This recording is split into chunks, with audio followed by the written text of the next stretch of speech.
Let's go to the phone right now. Let's retrospect. Let's talk Broncos and Chiefs with Terez Paylor. He is a Chiefs beat writer for the Kansas City Star. Terez, welcome to the show.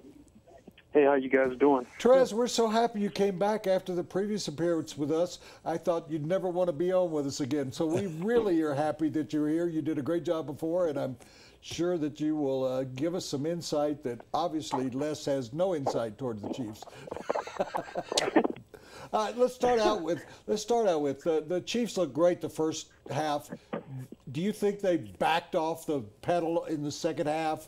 Or was it because the Texans changed quarterbacks, or that when you get that kind of lead and you're on the road, you just want to protect it? How would you evaluate the Chiefs' first and second half performances in Houston? All right, that's a good question. I think the score was 27-9 going into the fourth quarter, and I'm watching the game down. I'm breaking it down now. I'm into the fourth quarter now. I think they started tamping it down a little bit because the lead's safe at that point, and play calls weren't quite as inventive. I know, Andy had all kinds of stuff going in the first half that we really didn't see in the second half. So they're saving it for Denver. Andy Reid's 0-4 against Denver here as a Chief. That's something they really want to change. This is a Monday night. This is a Thursday night game. This is a big game. They're trying to win the division. He's going to bring out his best stuff now. So, if you go back and watch the game, look forward to the stuff you saw in the first half, not in the second. Terez, what should we believe about the Chiefs' offense and Alex Smith? And I ask that because Houston really put the Chiefs' offense in a good position, turning the ball over twice in the red zone. So Alex Smith took him in, didn't have to drive for very long to get him in. So what do we believe about this Chiefs' offense? I think it's a better unit than it was last year, mainly because there's more weapons at the skill positions. That's skill positions are much better.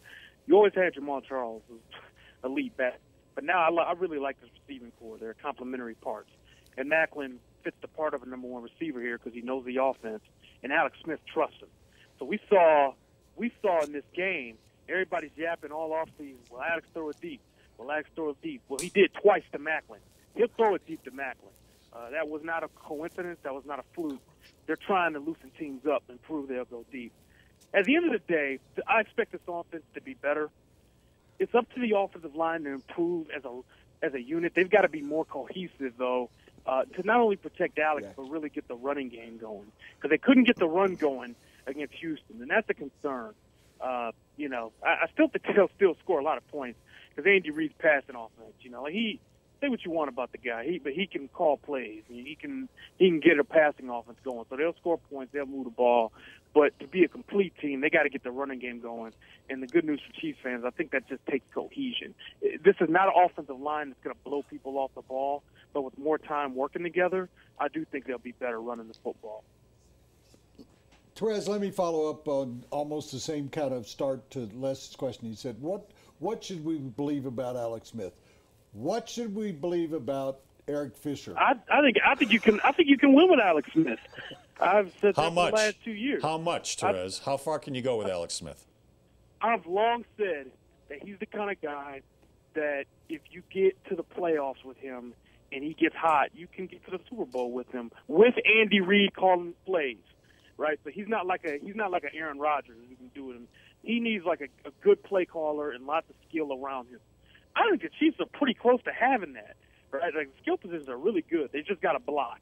They're in position to put my theory to the test because he's pretty close to not really having any excuses. I mean, he's got Macklin, he's got the skill position players, he's got the play caller for him now. I mean, we're going to see, but I think if he gets hot in the playoffs, it could be a Flacco situation. That could happen. Yeah, but we'll have to see. Yeah, Terez, I genuinely believe that if Alex Smith, Les and I part ways here, it's in our friendship. If Alex Smith had been the quarterback in our friendship, yeah, because I don't like Alex Smith, you don't want to be friends with me? If Alex Smith had been the quarterback in the Super Bowl, the 49ers would have won the Super Bowl. Maybe. Yeah.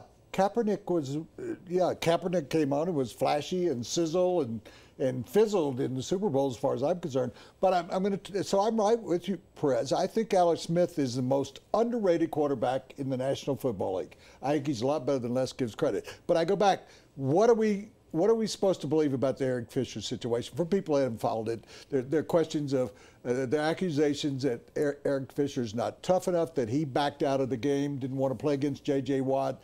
Andy Reid is saying that he has a legitimately real high ankle injury, and they didn't want him to play in that game. What do you think, from your vantage point, Terez, is going on there? Well, I mean, I understand. Andy Reid has to defend his guy. You know, people say a lot about Andy Reid, but one thing they always say is that he never throws a player under the bus. You know, he'll never crush him in public. He's always going to defend his guys, his coordinators, his players. So I expect that, you know, but, you know, I was one of the people that reported that this event happened. I stand by my reporting. I was told it happened. That's why I reported it. Obviously, I mean, what do you know? Like, the standard to report that high. So I get it, but I stand by my reporting. And I think we're just going to have to see if he makes it back into the lineup this week, you know, or later on, because his replacement, Ja Reed, you know, took his battle against J.J. Watt, and like Watt got his, but like Reed did not allow any big plays when it mattered, no timely big plays. And I think, you know, we saw last year, you know, Reed is real big on continuity up front, because this year starting left tackle Donald Stevenson had a 4-game suspension for PED use last year and didn't see the field at all when he came back. So he's all about continuity. So I think if things keep going well, there's a chance he just sticks with Ja Reed. But, you know, again, Fisher's a talented guy, man. He's the number 1 overall pick 2 years ago. You know, if he's healthy enough to play when he gets back, maybe he gets back in the starting lineup. I don't know what Reed's going to do there, but I do know that the situation is going to be interesting to follow in the coming weeks. Eric Fisher got into the lineup late when Stevenson, I think, was hobbled a little bit. But other than that, yeah. Are you ready to declare him one of the biggest overall number 1 bust in the history of the NFL? Because we haven't talked a word about him since he was the number 1 pick in 2013. He hasn't spit a drop. Yeah. Well, first, I mean, and also he also played 6 special team snaps. So for what it's worth, but I mean, like, let him release him before you start. You know, you're making those kind of pronouncements. I mean, guys turn things around sometimes, and this is a talented guy. Again, like, this is a talented guy. He's still on the team. If you're gonna throw him out there with Jamarcus Russell, if you want to try and throw him out there with some of them other cats, like, you got to let the axe fall completely before you do that, in my opinion. Again, he's a talented guy. You never know in this league. People turn stuff around. Well, Terez, you can pick up that debate with Woody Thursday night in the press box. He'll be there, okay? Oh, you'll be here. All right, great. We were having a discussion. The final question.